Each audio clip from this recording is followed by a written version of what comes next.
కష్టాన్ని గుర్తించే నేత్రం, కన్నీటిని తుడిచే హస్తం, నేస్తం గత ఏడాదిన్నరగా గుంటూరు పట్టణంలో, గుంటూరు పరిసర ప్రాంతాల్లో పలు సేవా కార్యక్రమాలు నిర్వహించడం జరుగుతుంది. మీ అందరికీ విదితమే. చాలామంది నన్ను అడుగుతున్నారు, నేస్తం ఎందుకు? నేస్తం ఎందుకంటే నేస్తంలో ఒక 50 మంది సభ్యులు ఉన్నాం. 50 మంది సభ్యులు స్వచ్ఛందంగా ప్రేమే లక్ష్యం, సేవే మార్గంగా ముందుకెళ్తున్నాం. నేను పలు సేవా సంస్థలు బయట చూస్తున్నాను. ఆ సంస్థల్లో గౌరవం కోసం గారాబం చేసేవాళ్ళని చూస్తున్నాం, మర్యాద కోసం మారాన్ చేసేవాళ్ళని చూస్తున్నాం, ఫోటోలో ఫేస్ లేదని అలిగే వాళ్ళని చూస్తున్నాం, పేపర్లో పేరు రావాలని ఆరాటపడే వాళ్ళని చూస్తున్నాం. కానీ నేస్తంలో నేను గత సంవత్సరన్నర కాలం నుంచి చూస్తున్నా.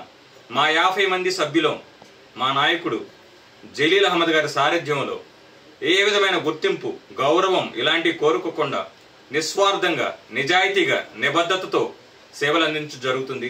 ఈరోజు మనం శ్రీనగర్ 4వ లైన్లో ఉన్నాం. కిడ్నీ ప్రాబ్లంతో బాధపడుతున్న పవన్ కుమార్ గారి ఇంట్లో ఉన్నాం. పవన్ కుమార్ గారు గత 2 సంవత్సరాలుగా తీవ్ర అనారోగ్యంతో బాధపడుతున్నారు. డయాలసిస్ జరుగుతుంది ప్రతి 2 వారాలు. వీళ్ళ పరిస్థితి మాకు కోవిడ్ 5 days ద్వారా తెలిసిన తర్వాత ఇమీడియట్గా వారికి ఒక కుట్టు మిషను, ఆ రోజు మనకు 2-3 నెలల క్రితం ఒక నిత్యావసర వస్తువుల సరుకులు ఇవ్వడం జరిగింది. తర్వాత మనతో కూడా నిత్యావసర సరుకులు ఇచ్చాం. ఈరోజు మనం మెడిసిన్ ఇవ్వడానికి ఇక్కడ ఉన్నాం. వరుసగా 3వ నెల మనం మందులు ఇవ్వడం జరుగుతుంది వీళ్ళకి, నెలకు సరిపడా. ఇది కూడా వాళ్ళ అవసరాలను తెలుసుకొని మరి మా పేరులోనే ఉంది, కష్టాన్ని గుర్తించే నేత్రం, కన్నీటిని తుడిచే హస్తం అని. అవసరం మా దృష్టికి రావటం కాదు, అవసరం దృష్టికి వెళ్ళినా నిస్సహాయ స్థితిలో సేవలు అందించలేని సమస్యలు చాలా ఉన్నాయి. బట్ మా అంతటా మేము మా పరిధి మేరకు సమస్యలను గుర్తించి వాటిని తీర్చడం జరుగుతుంది. తద్వారా వాళ్ళ ముఖంలో సంతోషం తీసుకురావాలని, లేదా వాళ్ళ బాధను పంచుకోవాలని, వాళ్ళకున్న కష్టాన్ని తగ్గించాలని చెప్పి నేస్తం ఆధ్వర్యంలో ఇలా పలు సేవా కార్యక్రమాలు చేయడం జరుగుతుంది.